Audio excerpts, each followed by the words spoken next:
Olá, pessoal, bem-vindos mais uma vez aqui ao Pausa Saudável, aquele encontro semanal que nós paramos a vida corrida lá de fora para falar de saúde. Eu sou Fabiola, nutricionista, mãe, tenho uma vida corrida igual a você, mas te convido para parar um pouquinho, uma hora só, e a gente trocar aqui uma ideia sobre algo muito especial para mim, que é a dança. Eu amo dançar e eu trouxe um convidado aqui que eu tenho um amor muito grande por ele, que é o Marcos. O Marcos, ele é empresário, especialista em pagode, vai contar um pouquinho a história dele aqui para nós. Mas, primeiramente, quero te agradecer por ter vindo ao Pausa Saudável, esse lugar aqui que eu amo fazer. Então, eu só trago pessoas que moram no meu coração e você é um deles. Obrigado, sou eu quem agradece, é um prazer estar aqui. Marcos, quem é o Marcos? Eu quero saber quem é o Marcos, como é a história do Marcos, como foi que ele começou, porque eu vi uns vídeos seus bem antigos, você dançando. Que dança é aquela na rua? Dança de rua? Dança hip hop? Hip hop. Ah, olha, gente, eu vou confessar aqui, ó. Quando eu tinha uns 20 anos, eu dançava hip hop. Mas como você, não dançava. Duvido. Do jeito que tu tem talento pro pagode, duvido que tu esteja falando a verdade. É que eu faço com o coração, né? Aí sai. Isso aí fica bonito. Mas conta pra nós, Marcos, porque a gente quer fazer conexão com você. Quem é o Marcos? Como tudo isso começou em sua vida? E hoje você é um especialista, transforma a vida de muita gente, né? Tem o quê? Mais de 100 alunos, 200 alunos?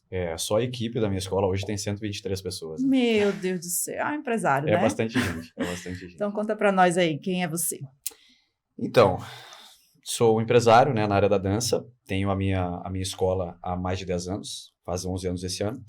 Comecei a minha trajetória na dança quando eu tinha mais ou menos uns 14, 15 anos ali, através do hip hop, como tu mencionou, né? Então tem esses vídeos antigos aí que nem parece que sou eu, né? Parece outra pessoa. Parece outra pessoa, né? Então comecei a minha vida na dança através do hip hop, né? Cheguei na casa de um conhecido, de um amigo meu, e ele estava vendo um DVD de um show do Usher no computador dele. E aí eu me encantei com aquilo e comecei a tentar imitar depois e tal. E um tempo depois disso, quando eu já estava meio que de forma autodidata e muito entusiasmado, assim, né, treinando aqueles movimentos, eu vi um projeto que tinha na escola, chamado Escola Aberta, que era fora do horário de aula, tinha algumas oficinas dentro da escola. E uma dessas oficinas era a oficina de B-Boy, que é uma ramificação lá do hip hop, aqueles negócios que os caras giram de cabeça, viram mortal e coisa e tal, né? E lógico que eu não ia fazer aquilo porque eu tinha medo, né? Mas aí eu comecei a dançar com eles lá, e eu dançava mais na vertente do popping, que é aquela coisa mais voltada para o Michael Jackson e tal, né? E ali foi passando a se desenvolver o amor pela dança como bailarino em si. E lá em meados de 2010, eu estava saindo de um relacionamento, né? Sempre assim que a gente entra na dança, né? A maioria das pessoas entra na dança quando sai de relacionamento. E aí uma amiga me convidou para dançar, para ir numa aula de pagode que era no centro de Porto Alegre. Eu disse, pô, aula de pagode, eu nem sabia que existia isso. E fui.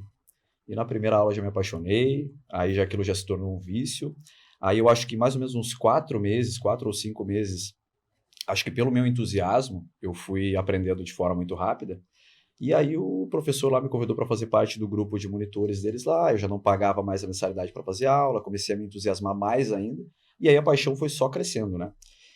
E aí mais ou menos em meados de 2012, eu acho, ou 13, eu tive a oportunidade de passar a conduzir as aulas dessa escola. Então, enquanto professor, né? O nome da escola é Companhia Magano. É uma das escolas de pagode mais tradicionais do Rio Grande do Sul. E aí eu tive a oportunidade de passar a conduzir as aulas dessa escola, e aí comecei a desenvolver ainda mais o amor por aquilo, né? Porque naquele momento era tudo muito, de fato, pelo amor. Não havia remuneração financeira, por exemplo, era realmente pelo amor àquilo.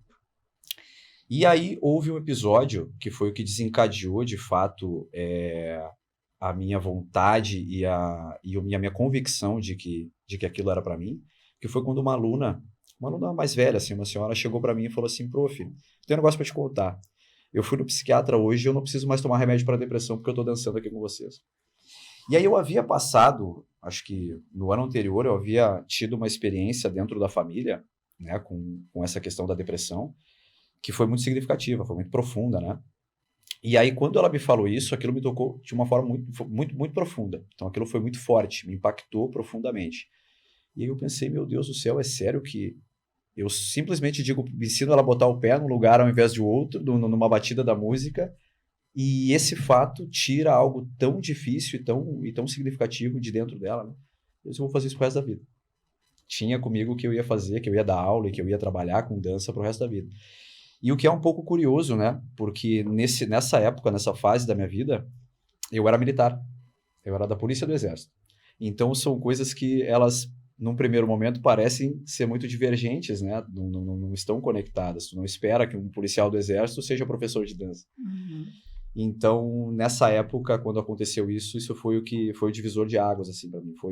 E eu tive muita sorte, né? Porque isso foi muito cedo, eu era muito jovem. Tinha, acho que em torno de 22, 23 anos, mais ou menos. Então, isso foi muito bacana. Uau, né?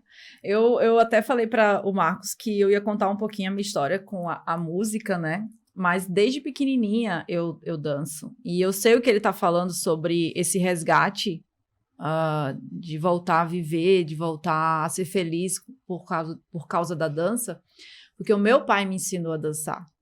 Então a dança tem muito vínculo com ele, Essa né? memória afetiva, né? Nossa, a minha mãe, ela dança também, mas ela é mais cansada.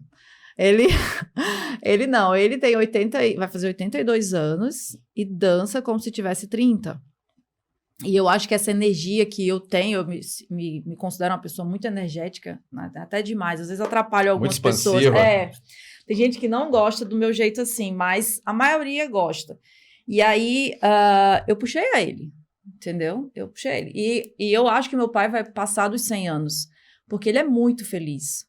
E ele dança gafieira com sapato branco. Imagina que coisa linda. Pois é. Mas vamos lá, vamos aqui para a entrevista que o foco é o Marcos. Tá, e vamos falar de pagode, né? Bora. O pagode, ele tem uma energia muito peculiar e muito específica para nós brasileiros, porque eu acho que do norte lá até aqui o sul tem pagode. Você vai num barzinho, tem um pessoal lá tocando algum tipo de samba. O pagode, para você, tem essa conotação? Ou, sei lá, porque você podia estar dançando outros ritmos. Por que a tua escola não tem outros ritmos? Não tem dança de salão, não tem bolero, não tem forró? Eu já fui para uma aula de forró aqui em Porto Alegre. Por que você escolheu apenas trabalhar o samba e o pagode? Eu posso falar samba e pagode? Apesar de ser uma escola de pagode, não sei. Pode. Né? Então, na verdade, assim, o que acontece? Eu já recebi muitos convites ao longo desses anos, são praticamente 15 anos dentro da dança, né? Profissionalmente falando. Então, eu já recebi muitos convites para participar de outras escolas de dança de salão, inclusive para receber formação para dar aula de outros ritmos, né? Mas eu me considero uma pessoa muito metódica, né? Portanto, assim, muitas vezes até perfeccionista. Então, eu gosto de fazer muito bem feito as coisas que eu faço. Então, eu preferi pegar um ritmo e me aprofundar totalmente nele e tentar desenvolver o máximo possível esse ritmo do que estudar vários ritmos ao mesmo tempo. Até porque tem uma coisa que é bem curiosa, que tu comentaste sobre o pagode, ele tem no Brasil inteiro, né? Enquanto música, enquanto entretenimento. Mas o pagode que nós dançamos aqui, ele é muito nosso. Ele é muito sulista, né? Tu não tem a dança pagode como nós temos aqui pro norte do Brasil, né, mais para cima. Então não tem não, é verdade. É uma coisa muito nossa, é uma linha muito nossa, né, um estilo de se dançar pagode muito nosso. Então tu vai mais para cima, tem outras linhas, outros estilos, mas o daqui é muito nosso.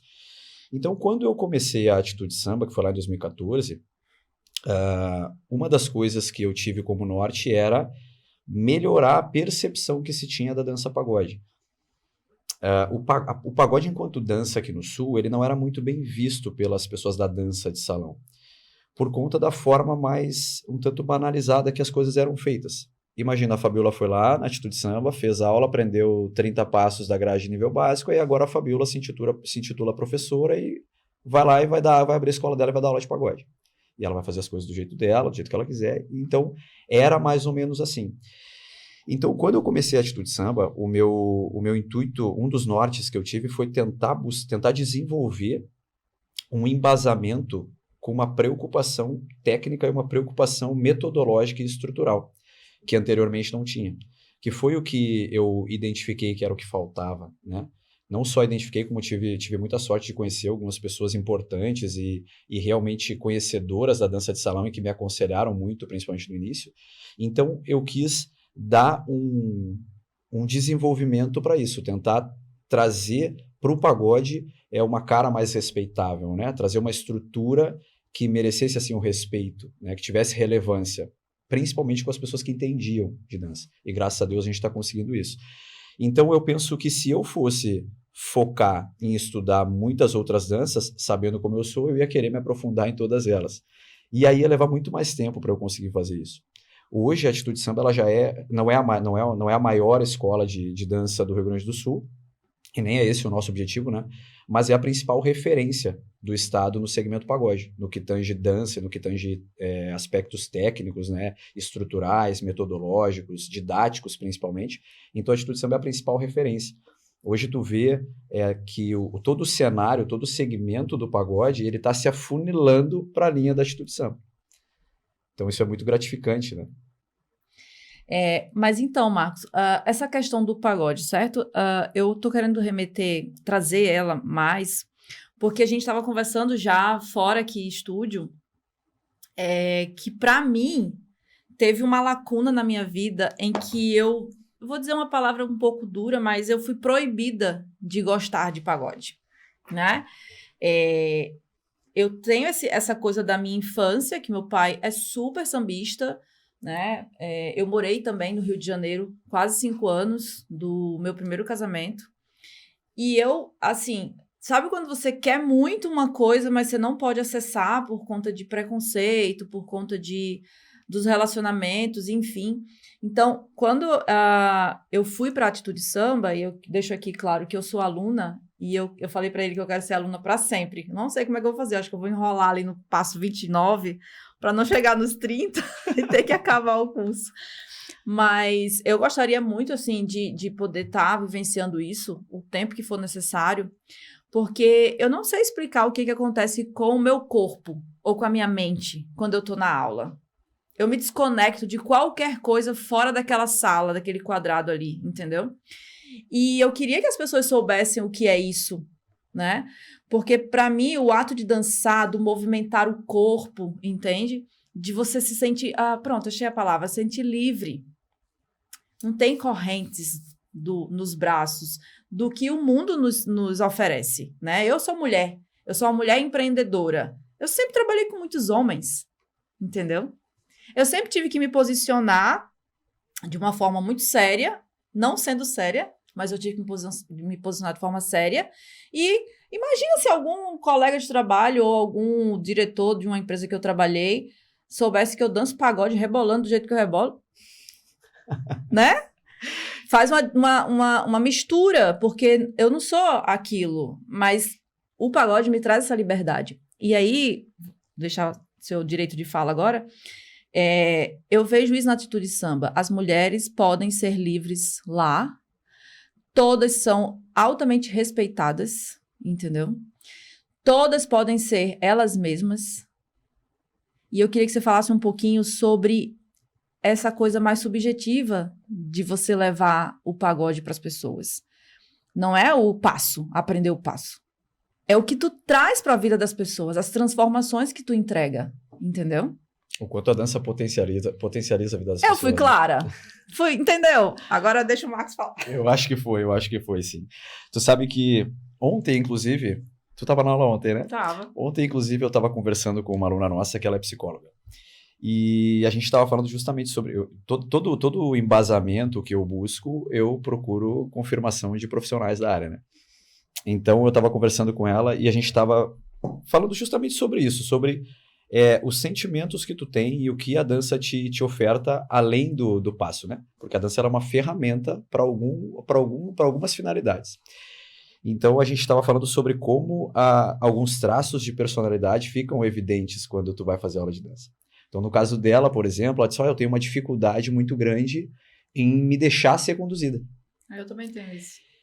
E é algo natural e é muito comum das mulheres que elas são, a gente está falando das mulheres especificamente, né? Das mulheres que desempenham papéis de comando, papéis de tomada de decisão no seu cotidiano, onde aquilo é muito frequente. Então, quando tu passa numa dança onde tu é conduzida, tu vai acabar tendo uma certa, não todas, né? Mas é comum acabar tendo uma certa dificuldade em se deixar levar. Tu acaba sendo meio cética, o cavaleiro dá aquela empurradinha, tu, tá, agora eu vou, sabe? Acaba tendo isso.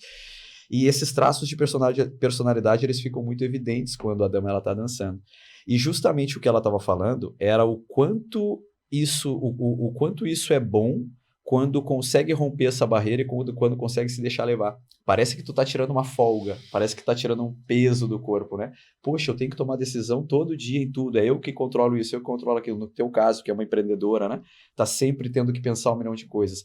E ali é o momento onde tu simplesmente se deixa ser levada, se deixa ser conduzida para um passeio, que a dança nada mais é do que isso, né? O cavaleiro te convida a passear por determinados passos. E aí tu pode passear do teu jeito naquele caminho. Tu não precisa pensar o caminho, ele tá te levando. Então isso realmente é libertador, né? É libertador, é como tu falou, a gente não tem amarras, tu pode, né? E no caso da atitude samba, tu falou uma coisa que eu acho que é muito interessante, muito importante de ser pontuada, né? Existe uma áurea de respeito muito grande. Porque na dança, especificamente falando no pagode, culturalmente falando, é uma dança muito social. Então tu vê muito a dança, o pagode em noite, em casas noturnas, em baladas. Então acaba sendo relacionado como um meio para tu te aproximar amorosamente das pessoas, né? Sim. Só que não é só isso. Então, na atitude samba é muito preconizado esse posicionamento de respeito mútuo, né? Não só dos homens com as mulheres, mas as mulheres também com os homens.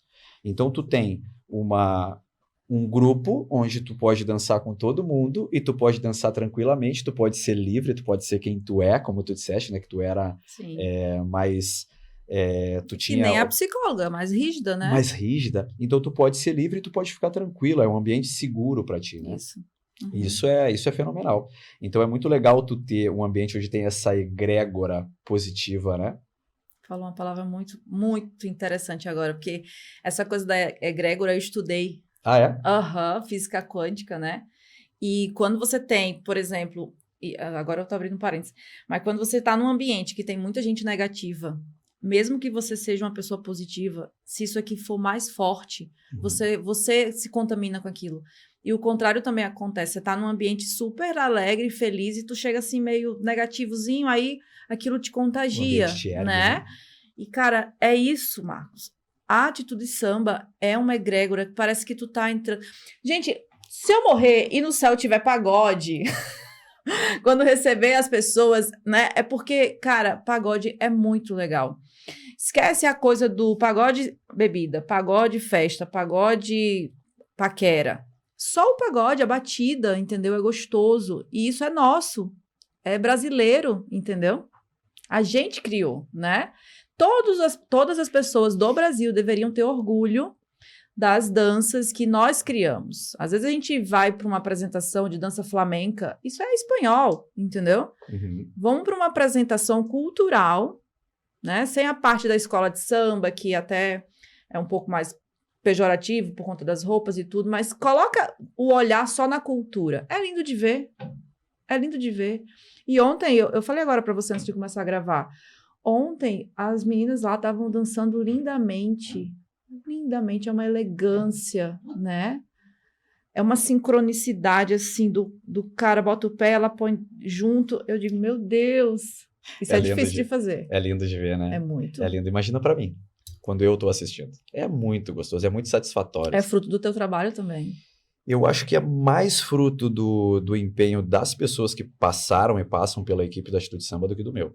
Eu me considero simplesmente um direcionador, né? Eu direciono esse trabalho. Eu era um sonhador, tive um sonho lá atrás, idealizei alguma coisa, mas eu não faria nada sozinho, né? Então hoje, como eu te comentei, a equipe da Atitude Samba tem mais de 120 pessoas envolvidas, né? Entre administração, instrutores, coordenadores, monitores, modelos, bolsistas. Então é uma equipe muito grande. E isso que tu comentou agora que da elegância é uma característica muito forte da linha da Atitude Samba, né? E isso foi desenvolvido de forma intencional. Te falei que um dos pilares que eu tive, um dos nortes que eu tive no início era trazer um embasamento teórico e técnico para a linha do pagode da Atitude Samba, e o outro era desenvolver a linha, a parte feminina da dança. Porque quando eu comecei quando eu iniciei a Atitude Samba, como eu falei no início, eu fui muito metódico, muito perfeccionista, né? Eu passei a analisar, observar o cenário do pagode como um todo de uma forma mais analítica. Não crítica, porque eu ainda não tinha o conhecimento necessário para olhar de forma crítica nada, né? Mas de uma forma mais analítica. Comecei a observar com mais atenção. E aí eu percebia que existiam poucas damas que tinham algo diferente. Elas executavam os mesmos passos, mas ficava diferente. E eu comecei a tentar entender o que tinha de diferente. E aí eu percebi que tinha algo a mais e eu comecei a trabalhar a linha das meninas, comecei a levar as monitoras para fazer aula com outras profissionais de outras danças, de conceitos inerentes ao universo feminino que pudessem corroborar com o desenvolvimento delas no pagode. E aí culminou nisso que tu vê hoje, né? Tu vê uma dança extremamente detalhada, tu vê uma dança elegante, e veja bem, isso a gente está falando de profissionais, de instrutoras, né? Das responsáveis por inspirar outras mulheres a buscar aquilo. O que não quer dizer que o aluno ou a aluna que vai entrar na Atitude Samba precisa se tornar um profissional ou uma profissional. Mas isso foi algo desenvolvido intencionalmente, essa linha bastante característica da Atitude Samba. E hoje, como eu disse anteriormente, o segmento inteiro está se direcionando e se afunilando para essa linha. Então, exemplo, workshops específicos para damas. É algo que existe há muito tempo na dança de salão, mas no pagode a Atitude Samba passou a trazer. Um momento que hoje a gente tem o curso sobre elas. É um curso onde tem 3 pilares principais, que é a sororidade, a segurança e a sensualidade. É um curso focado só para as meninas. Então, é uma aula onde a gente fala só sobre aspectos do universo feminino. Aí tu tem uma oportunidade de ser mais livre ainda, de te aprofundar ainda mais no acesso à tua própria feminilidade, né? Então, isso é sensacional. E, Marcos, assim, fazer uma pergunta bem leiga, não tá nem no roteiro. A diferença, assim, entre o pagode solto pro pagode de casal e a gafieira, tem? Sim, muita. O samba de gafieira, na verdade, é uma dança muito mais bem estruturada e muito mais antiga, né? Muito mais consolidada do que o pagode. O pagode ele ainda é um bebê, digamos assim, na dança. Uhum. E como eu te comentei, o nosso pagode aqui do Sul, É ele é diferente. muito regional. Já o samba de gafieira, por ser uma dança muito mais bem estruturada, muito mais bem consolidada, os passos, por exemplo, que tu aprende aqui são os mesmos que na estrutura básica, né? Vão ser os mesmos que tu vai aprender no Rio, que tu vai aprender em outro lugar do Brasil. Existe já essa consolidação das bases estruturais, né? A identidade já é muito forte. O pagode, por ser uma dança muito mais nova, não tem essa convenção ainda. Então, ainda existem muitas discrepâncias tecnicamente falando, de uma instituição para outra, de uma escola para outra, né? Tu consegue perceber diferenças estruturais. Então, tem diferença do pagode para o samba, sim, e também tem diferença do próprio pagode dentro do próprio pagode. E ali na Atitude Samba tem passos que você criou. Tem. Na verdade, nada se cria, Tudo né? se transforma. Tudo a gente vai adaptando, mas boa parte dos movimentos que nós temos, que são, digamos assim, exclusivos da Atitude Samba, eles vieram através de criatividade dos talentos que foram passando pela escola. Então, é isso que eu preconizo muito e eu enfatizo muito, na verdade, né? Que boa parte do que tem ali não fui eu que criei. As pessoas talentosas que foram passando pela equipe tinham ideias e o meu trabalho era simplesmente estruturar essas ideias dentro do embasamento técnico e teórico, para aquilo fazer sentido didaticamente. Se uma coisa significa A no início, ela tem que significar A lá no final também. Senão fica algo mais coreografado, não fica algo estudável ou aprendível, nem sei se dá para usar essa palavra. Então, esses passos que nós temos que são mais exclusivos, digamos assim, eles vieram através da criatividade das pessoas que foram passando pela equipe. Que legal. Então, realmente, tu é um pioneiro em alguns aspectos como esse de trazer essa coisa de pegar um passo e outro e encaixar, porque isso não é nacional, tem que estar na Atitude Samba para poder aprender. Em alguns aspectos como dessa preocupação metodológica e estrutural, tecnicamente falando, enquanto dança, sim, a Atitude Samba é pioneira nessa preocupação. O pagode, como eu falei, né, eu entrei já numa escola especialista em pagode também, uma escola maravilhosa, e então já era bem mais antiga, quando eu entrei já tinha alguns anos de existência, então a Atitude Samba não é nem de longe a mais antiga, né, de pagode, mas em alguns aspectos somos pioneiros, sim. E eu queria ouvir de você um pouquinho essa questão do empreendedorismo. O que deu na tua cabeça de você fazer parceria com outras academias e hoje você está espalhado, né? Conta para mim assim, tem Canoas, né? Na Zona Sul, que é onde eu faço, aqui no Partenon, que é a principal. que mais que tem? Tá expandindo para Caxias do Sul, né? Estância E Velha, é uma Novo Hamburgo. estratégia muito inteligente. Eu falo assim, como empreendedora, quando você me contou a primeira vez, eu disse, cara, como é que ele pensou nisso? Que gênio, né? Você diminui custo, entendeu? Diminui a operação, diminui mão de obra, quando as meninas ficam no home office trabalhando. Fala pra mim, assim, como é que tu pensou nisso tudo, assim, pra estar onde você tá agora? Então, na verdade, esse modelo de negócio de utilizar espaços, de terceirizar, sublocar espaços de academia, é um modelo de negócio que a escola que eu comecei já utilizava. E é um formato de negócio, quando se fala de empreendedorismo, é um formato de negócio, como tu disseste, que facilita muito o processo, né? Tu tem muito menos preocupações estruturais, questão de infraestrutura, Sim. enfim, tem uma série de preocupações que tu não precisa ter. Então, quando eu comecei a Atitude Samba, eu comecei única e exclusivamente nesse formato. Eu sublocava espaços de academias e aí a equipe da Atitude Samba dava aula nessas academias. Hoje nós temos a nossa matriz, o nosso espaço físico, né, que fica no bairro Partenon, aqui em Porto Alegre, que a gente abriu durante a pandemia. No meio da pandemia eu Bem abri esse espaço. desafiador, né? Foi bem desafiador. E também continuamos com esse formato de aulas em academias, né, de terceirização dos espaços das academias.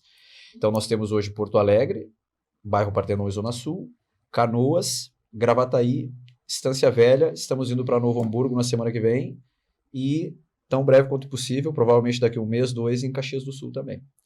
Então é um processo que é bem interessante.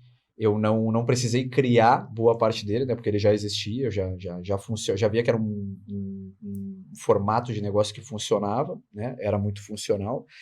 E como quando eu abri a Atitude Samba, eu tinha outras ocupações, era da Polícia do Exército, tinha outras ocupações também, eu não poderia ter, naquele momento, uma preocupação tão grande, né, conotaria uma energia muito maior do que eu poderia depositar na questão administrativa, né? Sim, Na parte administrativa, burocrática, enfim, porque envolve um trabalho fora dos bastidores. A gente vai na aula de dança, mas a aula de dança é a parte, digamos assim, a diversão lúdica, remunerada, né? né? É a diversão remunerada, porque tu chega ali é uma maravilha. Quando eu vou visitar as unidades Gente, tu me hoje... deu um insight agora, eu tinha que ter uma academia, você só sócia.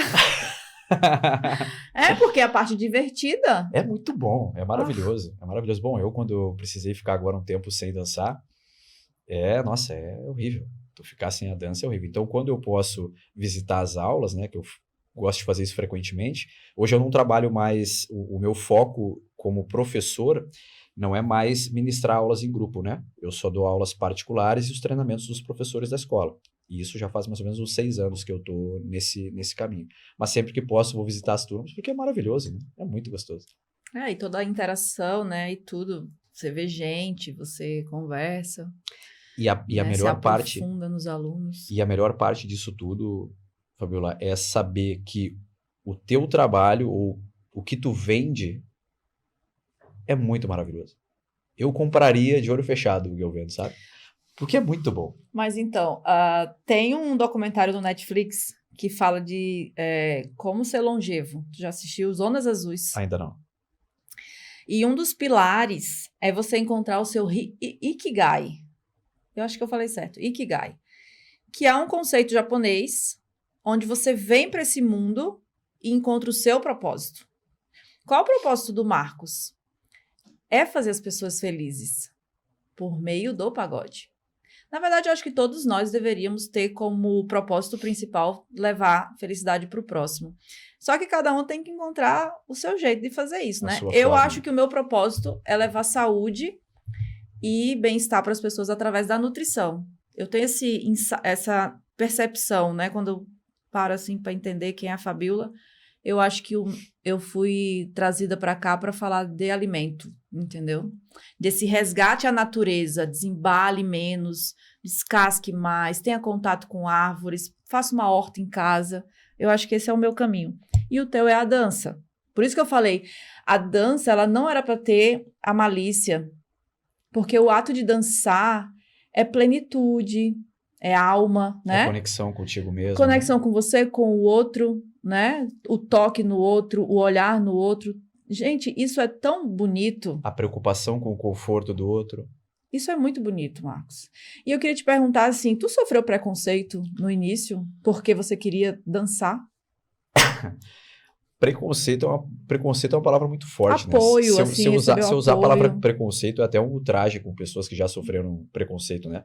Mas eu Sim, posso te você dizer tá que certo. muito desdém. Uhum. Nossa, desdém eu sofri demais. Bastante, assim. Principalmente no início, né? Hoje, graças a Deus e graças ao trabalho que a gente vem desempenhando ao longo dos anos, o meu nome chega antes de mim na maioria dos lugares que eu vou. Então, a maioria dos lugares que eu vou que são relacionados com dança, e eu não falo nem só do pagode mais, que eu vou nos lugares que são relacionados à dança de salão em si, na grande maioria deles o meu nome já chegou lá de alguma forma. E só que no início não era assim, né? Então é pouco fácil tu desenvolver um trabalho quando as pessoas não estão dispostas não estão dispostas a te dar a oportunidade, né, de ser ouvido. E eu não acho isso de todo errado, porque tu precisa ter algo para acrescentar. Não pode querer falar só porque tu quer falar. Tem que ter algo a dizer, né? Então, num primeiro momento, quando eu comecei a Atitude Samba, de fato, eu era um menino dentro da dança, né? Não que hoje seja muito ainda, já foi construído bastante coisa, mas ainda tem muito a ser construído dentro do pagode e dentro da dança também. Mas, num primeiro momento, era um aspecto, assim, pairava uma áurea de desdém, assim, sabe? De não ter muita credibilidade, e aí não tinham tantas portas abertas como tem hoje. Hoje muitas portas se abrem, até no sentido empresarial, falando na parte comercial mesmo. Hoje muitas portas se abrem só porque a pessoa sabe que é a Atitude Samba. Então Uhum. já tem uma credibilidade mais consolidada, mas no início não era assim. Então, preconceito é uma palavra muito forte, mas desdém, sim. Passei por muita situação de desdém. E esse nome atitude tem muito a ver, né? Olha só que legal. Atitude. Tem atitude, não é? Como é É, que surgiu o nome atitude? a ideia do nome Atitude Samba foi de uma ex-monitora nossa chamada Fernanda. Uma das minhas primeiras turmas que eu tive foi na Ilha da Pintada. Eu dava aula numa colônia de pescadores, né, tipo um salãozinho que eles tinham lá, chamado Z5. E ela que morava lá na ilha. Um pouco antes de eu abrir a Atitude Samba, ela falava muito pra mim, ela disse, tu podia fazer bem pra muitas pessoas, todo mundo te adora, né, todo mundo entra. E foi mais ou menos nessa época que aquela moça falou que não precisava mais tomar remédio pra depressão, porque estava Ela era dançando. de lá, essa Ela era senhora. de lá. E aí essa nossa monitora, a Fernanda, lá da época dessa outra escola que eu dava aula, ela disse, cara, tu podia decolar, tu podia fazer bem na vida de muito mais pessoas, tu podia alcançar muito mais gente. Só falta uma atitude tua. Ela falou bem assim, só falta uma atitude tua. E aí, quando eu saí da Companhia Magano e resolvi abrir a Atitude Samba, resolvi abrir a minha escola, com o pessoal ali que fazia parte da minha equipe, que acho que eram umas 8 ou 9 pessoas, a gente conversou sobre possibilidades de nomes. E surgiram várias ideias, né? E ela estava junto e ela também falou desse nome, Atitude Samba, né? E aí não teve como ser outro, né? Porque eu estava muito conectado, de fato, com tudo que aconteceu. Você estava tomando Então, uma atitude também. era exatamente isso que ela queria que eu entendesse, né? E ela foi, nossa, fundamental para isso, para tudo isso que aconteceu até hoje, né? Ai, que história. Essa parte que você nunca me contou. Não, né? Não. Do começo, né? Acho que é muito extraordinário quando você traz de volta, assim, o começo. Porque tudo no começo é difícil, né? Eu lembro, a gente falou agora de preconceito. Os meus preconceitos foram: eu comecei na gestão muito novinha, então ninguém me dava credibilidade. Eu sou uma mulher, não tô me autoelogiando não, pelo amor de Deus, mas eu sei que eu sou uma mulher bonita, entendeu? Aí como é que eu posso ser bonita e inteligente? É difícil. Porque tu chega no ambiente, aí você tem um outro chamar de atenção, Acaba antes de sendo você começar a estereotipada, né? falar. Então, eu comecei a estudar como me vestir para passar credibilidade, usava muito terno, muito blazer, prendia muito cabelo, para isso sair de cena e eu poder falar com segurança e as pessoas me escutarem, né? Imagina tu saber que tu tem algo muito, muito importante, muito legal para agregar, mas tu precisar fazer um esforço muito grande para que te ouçam. É, Isso não deveria ser assim, né? mas minha carreira foi baseada dessa forma e eu ainda trabalhei com muitos homens. Então, eu trabalhei em construtora, que só tinha engenheiro homem. Trabalhei em concessionária de carro. Todo mundo da oficina era homem. E eu tinha que dizer o que eles tinham que fazer, porque eu era gerente da qualidade na época. Então, tinha que fazer uma inspeção. Eu tinha que dizer como é que eles tinham que se portar, falar. Aí olhavam tudo atravessado pro meu lado. Acho que agora eu vou te entrevistar agora. Vai, me entrevista. Mas é isso que eu tô querendo trazer. A dança, pra mim, é a parte libertadora, que eu não preciso fingir ser uma outra pessoa. Uhum. Né? Mas eu brinquei agora que eu vou te entrevistar porque eu queria te perguntar uma coisa. Tu acha que isso tudo que tu passou, todas essas situações, elas não corroboraram pra tu ser a mulher que tu é hoje? Não, sem dúvida. Eu não mudaria nada. Não, e eu gostava de trabalhar com os homens, porque depois de um tempo, isso era mais no início, assim, quando alguém novo chegava. Uhum. Mas eu era muito respeitada por todos, entendeu? Porque tu conquistou esse respeito, Fui né? conquistando, Mas, volto a dizer, entende que meu pai simboliza a dança, que eu queria continuar dançando, e aí eu não podia... era muito fingimento, entende? Eu não podia ir para uma festa do trabalho. Tu acaba sentindo saudade de ti mesma. Eu disse, meu Deus, eu tô na festa do trabalho, mas eu não posso dançar. Então por que eu tô na festa? Por que eu tô na festa? Isso aqui não é uma festa, Aí eu eu não posso ficava dançar. só no canapé aqui. Doida pra estar lá no meio do salão. E aí o pessoal que era desprendido e que não tinha essas... Talvez as coisas também pudessem uma parte estar só na minha cabeça, né? Mas eu não queria perder o respeito que eu já tinha conquistado. Então, quando eu dançava na aula de fit dance da academia, entendeu? Eu dançava só com os meus primos e parentes. E aí eu trago à luz o que você faz, Marcos. Você tem uma escola em que as pessoas podem ser elas mesmas, não importa se a pessoa é um grande empresário, se é uma grande psicóloga, se é uma nutricionista, se é um pedreiro, se é um barbeiro, não importa, tá todo mundo igual ali. Todo mundo é igual ali na Todo mundo unido pela dança, né? Pela dança. E pelo bem que ela faz. Pelo bem que ela faz, entendeu? E eu acho também legal essa coisa do projeto de bolsistas que você tem. Queria que você falasse um pouquinho sobre isso, né? Porque às vezes a mensalidade é um pouquinho mais cara para alguém e tu diz, peraí, eu vou fazer aqui um trabalho mais diferenciado para todo mundo ter acesso. Fala um pouquinho sobre isso. Sim. O nosso formato de aula ele é um pouco diferente do formato de aula de dança de salão convencional, né? No formato convencional fica o professor e a professora lá na frente e todo mundo aprende o mesmo conteúdo ao mesmo tempo. Só que vamos supor que chegue alguém como a Fabiola, por exemplo, que tem uma facilidade imensa de aprendizado.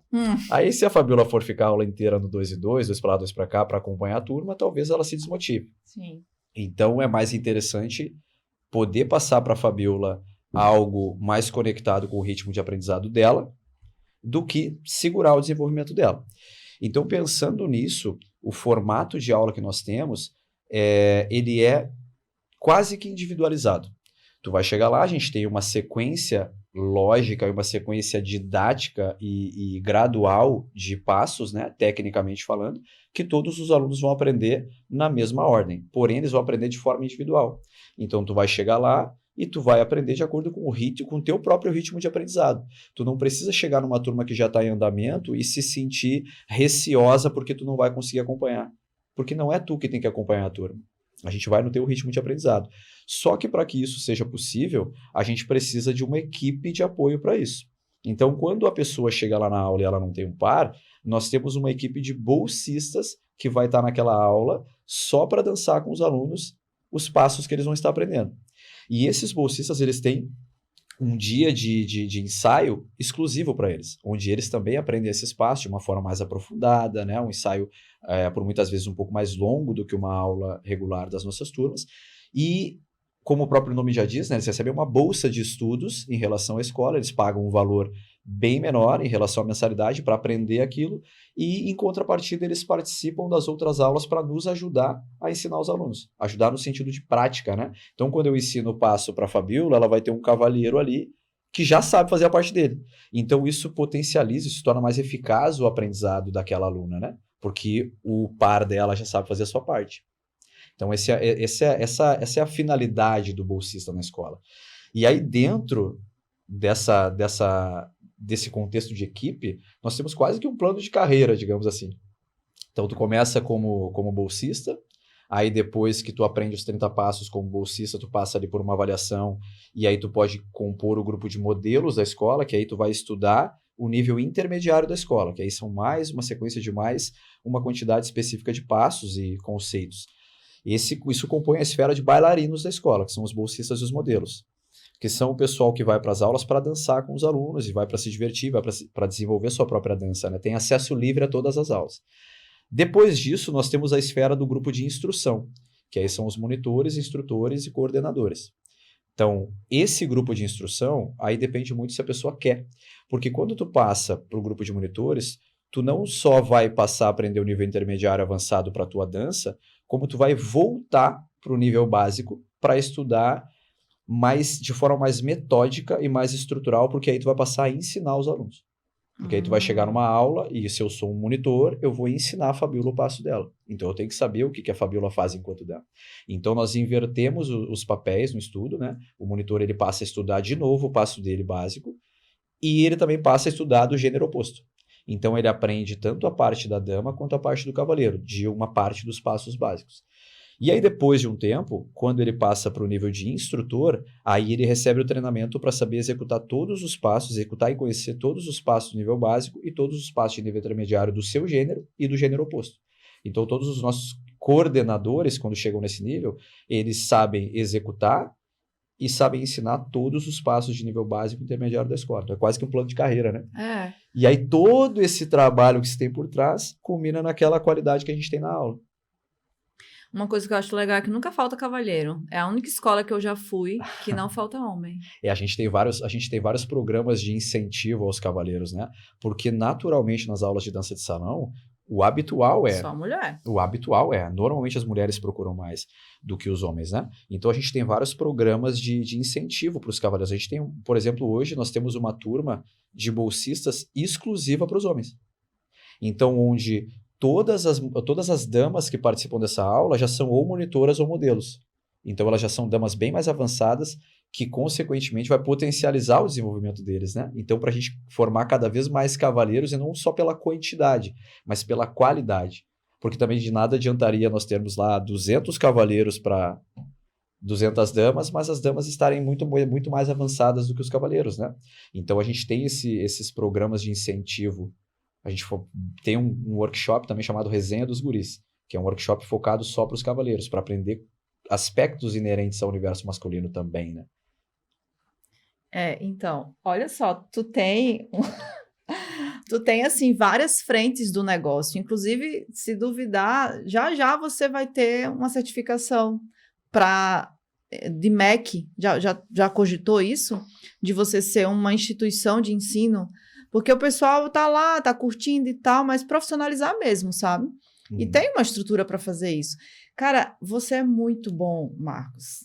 Assim, eu só trago aqui no Pausa Saudável pessoas que eu admiro profissionalmente. E tu, assim, tanto na linha do empreendedorismo, eu acho que você é um excelente empresário. E eu já falei para você, né? Eu conheci gente grande, sabe? E eu vejo você chegando nesse pessoal, assim, né? E não vai demorar, vai ser logo. E fora que você tem o talento da dança, você dança divinamente, assim. A gente tava conversando ontem eu tava dançando com o Marcos, ele falou assim, eu não vou entrar na sua, viu? Você entre na minha, porque eu tava acelerada, não era? 1, 2, 3, 1, 2, 3. Então, assim, é muito legal. Bom, vamos lá. E eu queria que você contasse aqui algum case que você teve um aluno que chegou, assim, totalmente travado. Vamos falar de homem. Um homem totalmente travado, chegou lá tímido, e hoje é um cara, assim, que você olha e diz assim, meu Deus, aprendeu aqui. Né? Lembra de não precisa dizer o nome da pessoa, mas contar como foi a história dessa pessoa para nós. Tem vários. A quantidade de relatos e de feedbacks nesse sentido que a gente recebe é gigantesca. Porque, falando de homem, tá? Uhum. Tem vários paradigmas que os homens têm, né? Principalmente da nossa cultura aqui do Sul. Uma cultura mais, né, mais rígida, assim. Então, fica difícil de ele dar o primeiro passo. Então, eu acho que o homem, ele tem uma dificuldade maior de se colocar numa situação onde ele vai se sentir exposto. Aí a gente entra lá numa situação de esquiva experiencial, né? Ele imagina como ele vai se sentir, então ele já nem vai. Uhum. Só que normalmente quando o cara vai, ele percebe que não é nada do que ele pensava. Ele percebe que não é o bicho de 7 cabeças, ou até é. Mas tu não vai brigar com o bicho de 7 cabeças uma vez só. É uma de cada vez. E aí, quando ele começa a perceber que ele leva jeito pra coisa, aí ele começa a melhorar.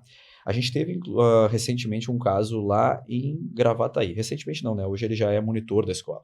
Mas que ele sempre quis dançar, mas por conta do relacionamento que tinha, acho que a esposa não queria e tudo mais, ele não ia. Ele era atleta até.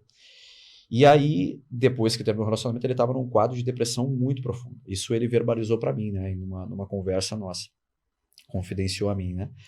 E quando ele começou a dançar, ele disse que simplesmente as coisas na vida dele passaram a andar de uma forma diferente.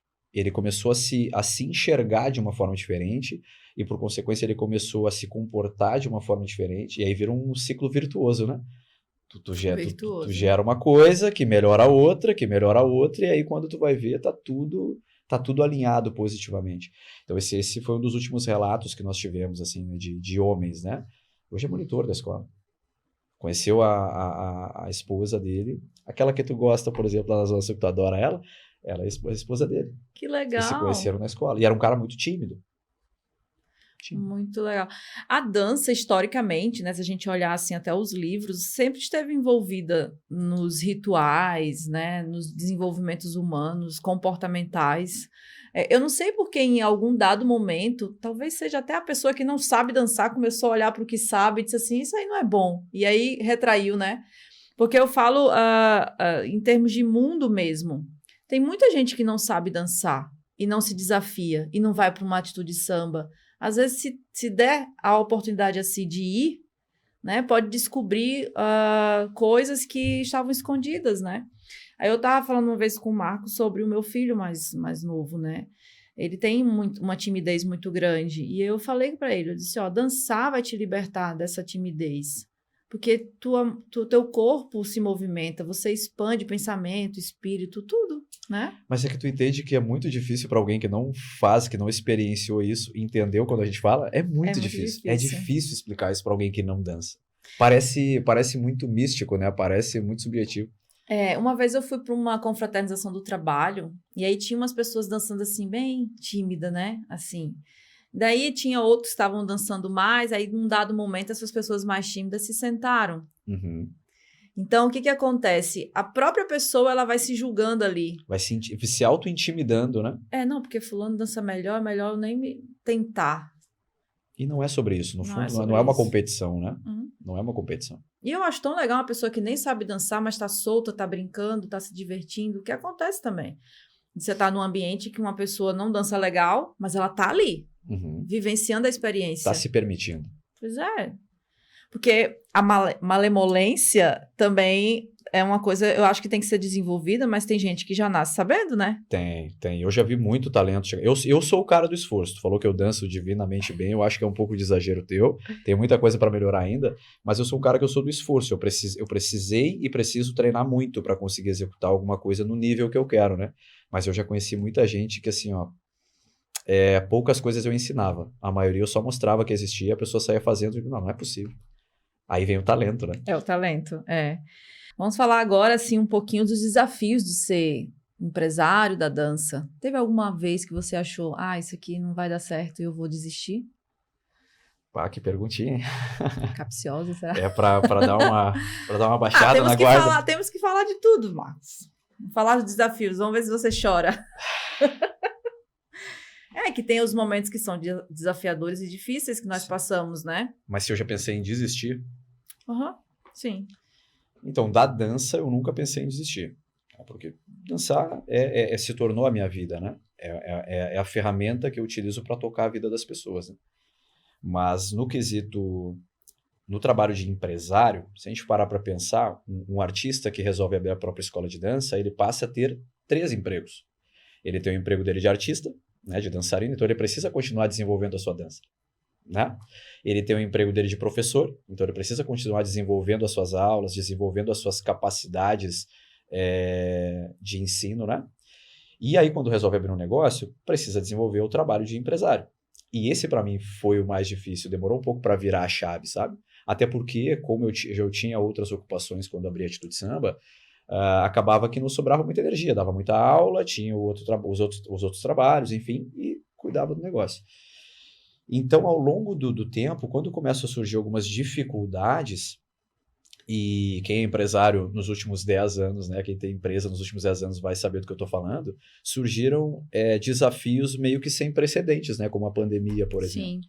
Então, na época que que a pandemia ela aconteceu, foi acho que logo ali em março, né, que começou de fato. Eu tinha feito, por exemplo, estrategicamente, eu tinha feito algumas promoções de virada de ano, porque na virada do ano ia aumentar o valor, ia ter reajuste no valor dos planos da escola e tudo mais, e eu fiz ali uma mega promoção, né? A gente tinha, na época, 6 unidades e eram 18 ou 19 turmas no total. E eu fiz uma mega promoção, ó, quem fizer o plano trimestral ganha mais um mês, algo assim, e congela o valor pelo ano inteiro que vem. Uma galera fez plano trimestral. Só que aí veio a pandemia.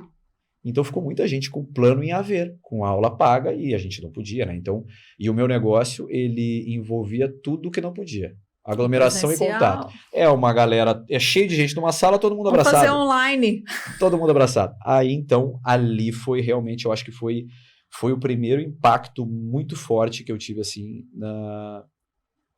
no meu trabalho de empresário, né? De administrador da minha empresa. Então, ali eu fiquei realmente, e agora o que eu vou fazer? E aí não voltava, não voltava. Só que naquele momento eu passei a focar 100% em aulas particulares, né? Que era o que podia ser feito, né? Então eu dava aula a domicílio nas pessoas, na casa das pessoas, né? E aí ali eu me desenvolvi muito enquanto professor, porque eu tinha 100% do tempo focado no trabalho de professor. E aí, durante a pandemia, onde era o momento de maior impacto no meu trabalho de empresário, na época mais assustadora para mim, foi a época onde eu mais cresci, enquanto professor e também enquanto empresário. Foi a época onde eu abri, por exemplo, o estúdio. Então, as escolas de pagode, hoje existem muitas escolas que utilizam esse formato de negócio que é alugar espaço de academias. E aí, durante a pandemia, a instituição foi a primeira escola que abriu um espaço físico, no meio da pandemia, logo que acabou. Então, no meio da pandemia, abrimos, né, a obra e tudo mais, e aí depois, quando a pandemia passou, começamos a ter as nossas aulas lá. Esse espaço ele foi aberto para aulas particulares. E aí depois foi continuando, né? Então, naquele momento, eu não digo que eu pensei em desistir, mas foi um baque muito forte. Foi assim, foi algo desafiador. Foi um momento para trabalhar internamente a capacidade de resiliência muito, muito significativo, assim. Então, esse momento foi um momento de baque muito forte. Ano retrasado eu tive um momento também bem... Ano retrasado que durou mais o ano passado também junto, né? Passei por um momento que eu tive um pneumotórax. Meu Deus. Tive um pneumotórax, aí precisei ficar internado no hospital 4 dias com dreno torácico e tal. Depois, quando voltei, precisei fazer 2 ou 3 meses de fisioterapia respiratória, não podia dar aula. Aí, quando voltei a dar aula, acho que eu dei aula um mês, mais ou menos um mês e pouco, talvez 2. Aí, voltaram as dores no joelho, que eu já sentia, né, e tal. E aí, fui ao médico e, cara, já tá numa fase que tem que operar, não tem o que fazer. Aí precisei operar o joelho, aí depois que eu operei o joelho, aí não podia dar aula particular, aí logo vieram as enchentes. Aí, loucura, né? Aí durante as enchentes eu estava recuperando da primeira cirurgia no joelho esquerdo, aí eu juntei com alguns amigos lá, com alguns camaradas que serviram comigo no exército e fomos ajudar nos resgates.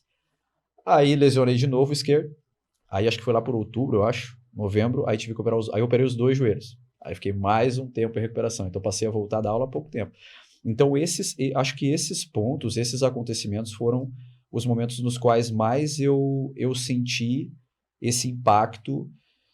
Eu não vou dizer a palavra medo, porque eu acho que não configura medo o que eu senti, mas eu fiquei um pouco impactado, assim, sabe? Fiquei meio sem saber como as coisas seriam, porque aí não dependia mais só da minha capacidade física, né? Eu não tinha como contar com isso, não tinha mais como contar com o Marcos professor. Agora, o Marcos, empresário, tem que fazer a coisa acontecer. Então, aí... Acho que nada acontece por acaso, né? É meio que um direcionamento divino. Então, eu vou te tirar teus joelhos por enquanto, porque como professor tá dando conta, então vamos ver se for só como empresário, se tu dá conta também. Vamos ver se tirar a tua principal ferramenta, se tirar o teu principal colaborador, que é tu como professor, como é que fica?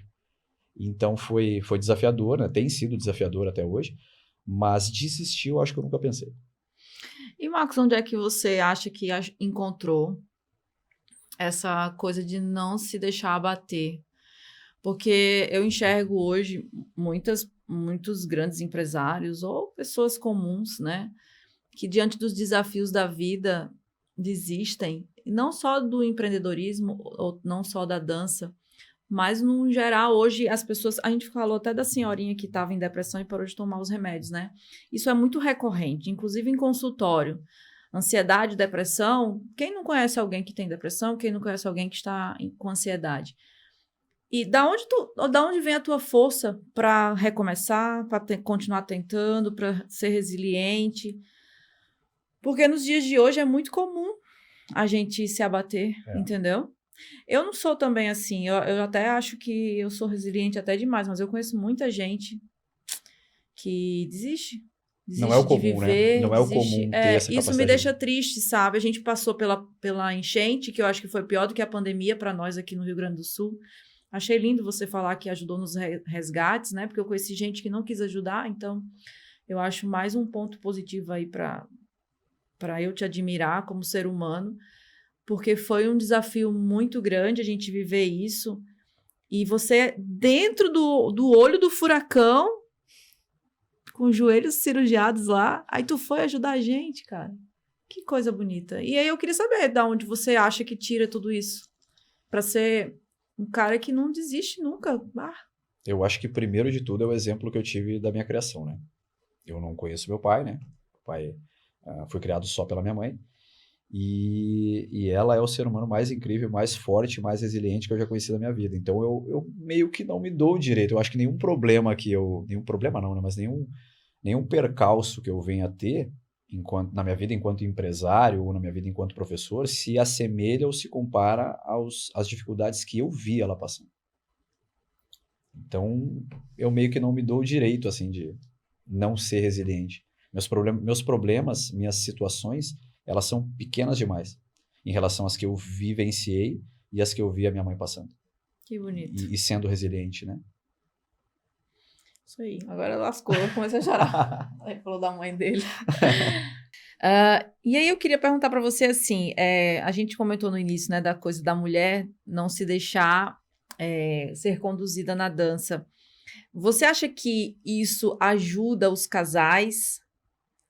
Porque existe uma inversão de papéis hoje em dia, mulheres muito fortes, homens um pouco mais fracos. Não vou nem falar fracos, né? Mas a mulher se tornou tão forte que o cara diz assim, tá, beleza, por que eu vou te ajudar? Né? Tem essa coisa. E dentro da dança, você já pontuou aqui na entrevista que nós mulheres precisamos nos permitir a ser lideradas pelos homens. Tu acha que isso se estende para os relacionamentos, para os casais e reverbera em outras áreas das vidas deles? Eu não gosto muito de usar a palavra liderada, né? Porque daí conota que a gente está impondo algo. E alguém está submisso, né? Exato. E eu acho que é isso que começa a gerar esse burburinho sabe? E gera talvez essa resistência. É mais a questão da condução mesmo. Então, quando a gente pensa na condução, ela nada mais é do que uma comunicação. O cavaleiro ele vai te propor um passeio, ele está assumindo a responsabilidade de escolher por onde a gente vai passear. Então, quando tu te permite seguir esse passeio, a tendência é que tu te divirta, a tendência é que tu te sinta mais leve, te sinta mais livre para isso, né? E dentro dos relacionamentos, como hoje eu só dou aula particular, né? Eu trabalho com vários casais. Então, é muito significativa a melhora que se tem dentro do relacionamento. Porque são desafios semelhantes, vai parecer muito contraditório o que eu vou falar. São desafios semelhantes, mas ao mesmo tempo muito, muito diferentes. Então, o objetivo é o mesmo, os dois querem dançar. Mas as responsabilidades e as competências que tu, enquanto dama, tem que desenvolver são diferentes das que eu, enquanto cavaleiro, tenho que desenvolver. Mas eu preciso que tu desenvolva isso para eu poder desenvolver o meu. Então, a gente precisa um do outro para ir progredindo, que volta para aquela questão dos bolsistas lá que a gente falou. Então, se tu não sabe a tua parte, eu também não sei a minha, então a gente vai ter que dar as mãos junto e vamos ver o que eu preciso aprender agora para poder te ajudar a aprender essa parte. Aí eu consegui desenvolver isso, tu conseguiu desenvolver isso, conseguimos vencer esse desafio, aprendemos um passo juntos. E aí isso acaba criando para o casal talvez uma memória afetiva, né? De que juntos o casal consegue vencer desafios, né? E isso vai ficando como registro daquela parceria ou daquele envolvimento, né? Porque teoricamente teu cérebro não sabe que vocês são parceiros só para aprender um passo de dança. Então tu vai usar aquele conceito de tô tentando me desenvolver a minha parte, mas tô com dificuldade, mas pra ti esse passo tá fácil. Não, amor, então tá tudo bem, vamos fazer várias vezes. Ah, não tô sentindo aqui, não tô sentindo ali. Aquele feedback não pra punir, mas o feedback realmente pra crescimento, sabe? E da mesma forma, vice-versa. Então eu acho que isso é a parte principal. E também tem a parte do que tu já falou anteriormente, né? De toda a questão hormonal, né? Dos neurotransmissores, que tu te sente fisiologicamente melhor, né? A tua fisiologia muda melhor, tu te sente mais feliz. Então eu acho que se cria esse sentimento entre o casal. E assim, até vou estender um pouquinho o conceito, né? Homem e mulher. Porque a dança, você precisa ser só mulher, entendeu? Deixa eu tentar contextualizar melhor. É bíblico.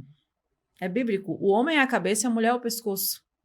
Na hora que o homem ele aprende a fazer essa liderança, e não estou falando de submissão, estou falando de sim, ele vai ser o cara que vai dizer, peraí, tenha calma, eu vou te ajudar e você vai só fluir, você só vai ser, né? Esse relaxar também é bíblico, porque na Bíblia fala que a mulher tem que descansar no marido. Quando a gente vai para o mercado de trabalho, a gente acha que a gente tem que dar conta de tudo. E aí a dança traz para o relacionamento, talvez. Isso eu queria perguntar a você, mas eu acho que você já respondeu. A dança traz para mim, que sou mulher, e talvez para o homem, tá, aqui nesse ambiente, eu não preciso ser eu ia falar um palavrão agora, mas eu não preciso ser a mulher que faz tudo sozinha, Sim. Entendeu? E aí a gente leva isso lá para fora. Deve ser muito legal fazer com casal, com teu marido, com teu namorado, entendeu? Eu não vivi isso em nenhuma fase da minha vida, mas deve ser muito legal, porque acho que você fica mais apaixonadinho pelo companheiro, né? Uhum. Você tá dançando ali com ele. Tu te conecta de uma forma mais profunda, né?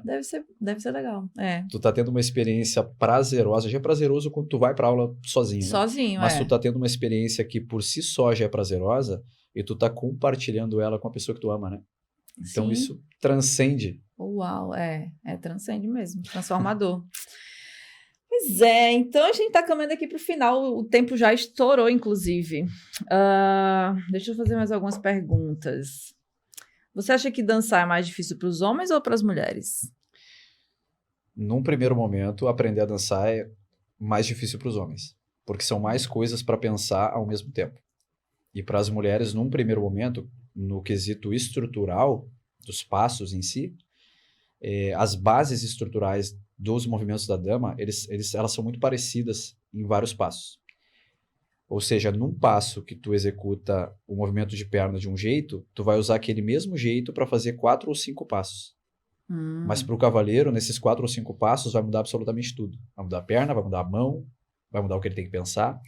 Então, pelo fato do cavaleiro ter que conduzir, ele tem que saber fazer o dele e saber pedir para ti qual passo ele quer que tu faça. E não só saber como pedir, mas quando pedir. Então a condução ela envolve tudo isso. Então por isso que num primeiro momento, para o cavaleiro é mais difícil. O que não quer dizer que é impossível, né? Mas mais adiante, quando a dama ela já está num nível mais avançado, quando ela vai passar a desenvolver mais uma parte mais profunda da dança dela, que é a personalidade, a questão de floreios, enfeites diferentes, aí passa a ser um pouco mais difícil para a mulher, porque aí a gente vai para a parte mais de detalhe. E o detalhe, normalmente, ele tende a ser mais difícil, né? Porque eu esqueço de levantar as mãos. Isso é um detalhe, por exemplo. Porque o que acontece? Tu progredir 10% do 0 ao 10 não é a mesma coisa do que 90 ao 100. Pode ser 10% de progresso, mas é muito diferente.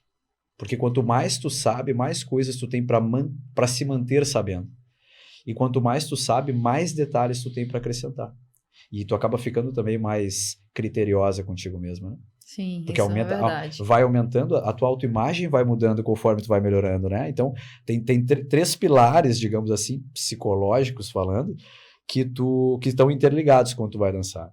É a tua autoimagem, né? Ou seja, como tu te vê, a tua autoeficácia, ou seja, a tua percepção, a convicção que tu tem nas tuas capacidades, né? E depois a tua autoestima, que é o valor que tu atribui a ti mesmo. Quando tu começa a vencer aqueles desafios de aprender os passos, começa a melhorar a tua autoeficácia. Não, eu consigo.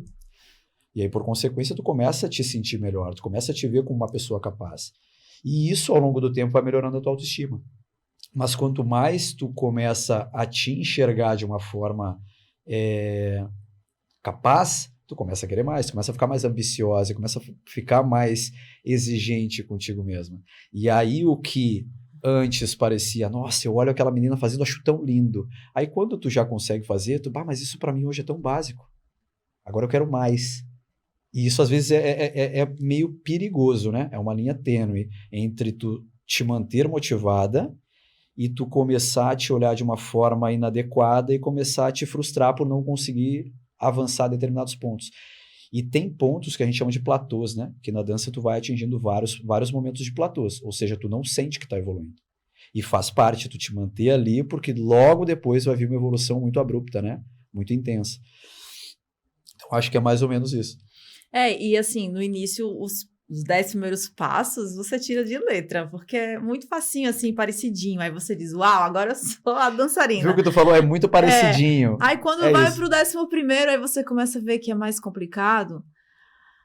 Aí você começa, eu não vou dar conta, eu não vou conseguir, né? Exatamente. Dá uma sensação meio assim.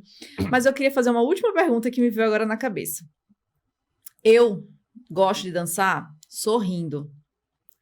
E eu aprendi aos 15 anos com um professor de dança que eu não podia não sorrir.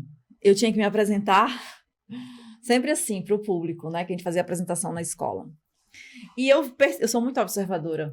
Eu tô olhando todo mundo ali o tempo todo. Eu tô dançando e aí eu vejo que tem uma galera enorme que dança classudo, assim, sério. E tem a outra galera que dança rindo, né? E aí eu queria saber de você, que é o profissional. É isso mesmo? O ideal é que eu dance sorrindo? Ou que eu dance empoderada, assim, elegante, sério? Eu queria saber porque eu percebo que divide, né? Tem uma galera que dança bem fechadona, assim, o rosto. Você dança sorrindo. Depende do momento, né? Mas tu lembra o que tu falou no início da nossa conversa aqui sobre poder se sentir livre? Sim. Se tá com vontade de sorrir, sorri. Se não tá com vontade de sorrir, não sorri. É verdade. Entende? Claro que é melhor sorrir, né? Quando tu sorri, tu acaba produzindo, fisiologicamente falando, hormônios de mais bem-estar. Tu meio que engana o teu cérebro que tu tá muito feliz, né? Não que tu vai forçar a sorrir. Eu brinco muito em aula, assim, gente, não precisa ser de verdade, pode mentir, mas sorrir. Porque tu tomar uma postura mais aberta frente a um momento de aprendizado facilita, né? Deixa mais tranquilo. Mas eu acho que não existe uma obrigatoriedade entre tu sorrir e tu ficar sério. Às vezes em aula, quando eu vejo que a pessoa tá muito séria, eu brinco, tô fedido, tá ruim dançar comigo, né? Porque a pessoa tá muito séria. Às vezes tá concentrado, né? E aí é exatamente isso que a pessoa fala, ai, prof, eu tô concentrada. Então tá tudo bem, te concentra aí por mais um pouquinho, daqui a pouco eu quero que mesmo que tu erre o espaço, dê um sorriso. Porque tu precisa te sentir feliz também, claro. Né? Não pode, a dança ela não pode passar a ser um fardo pra ti. Nossa, eu preciso aprender isso agora, porque senão, sabe? Ela tem que ser um processo leve e gostoso, né? Prazeroso. Perfeito. Era uma pergunta que eu queria saber de uma pessoa que entende.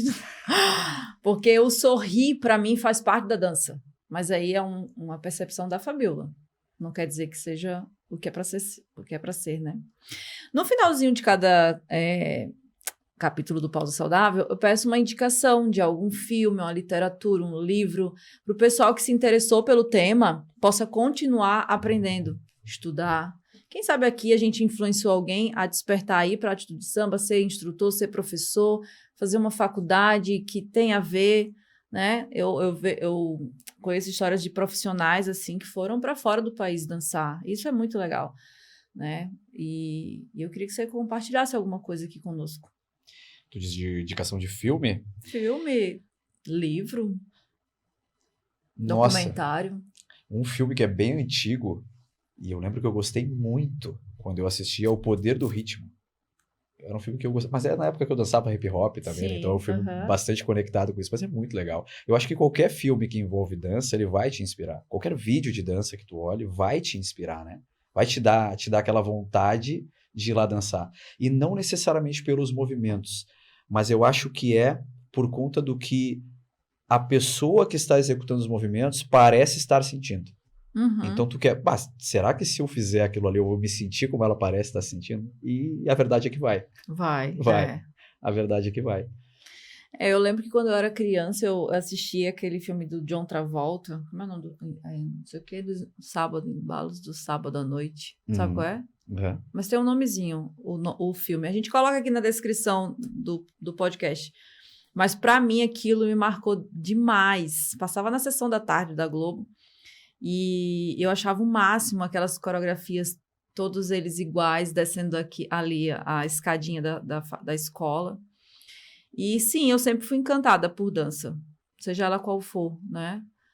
Eu acho que o tema de hoje, assim, agregou demais, né?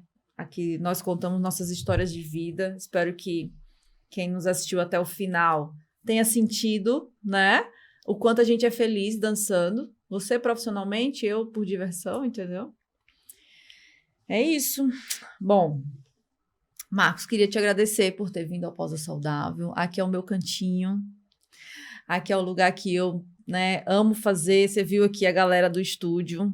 Pessoas queridíssimas. Queridíssimo, cheguei atrapalhando a reunião deles ali. Meu Deus do céu, que vergonha. Mas foram queridos pra caramba comigo. Vamos colocar isso pra dançar. Vamos marcar uma compra e levar o pessoal da Atitude em Cima pra destravar, se alguém for travado aqui.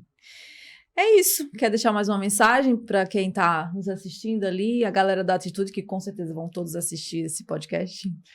Então, quero te agradecer mais uma vez o convite, né? Te pedir desculpas pela demora em ter vindo aqui, mas é um prazer imensurável estar aqui de verdade. É sempre muito bom conversar contigo, né? Acho que desde a primeira conversa a gente se conectou muito bem. Sim. Tu é uma mulher maravilhosa, muito inteligente. Toda conversa contigo agrega muito. Então, poder trocar essa ideia contigo, bater esse papo aqui nesse lugar maravilhoso, com esse pessoal sensacional, então é maravilhoso. Muito obrigado.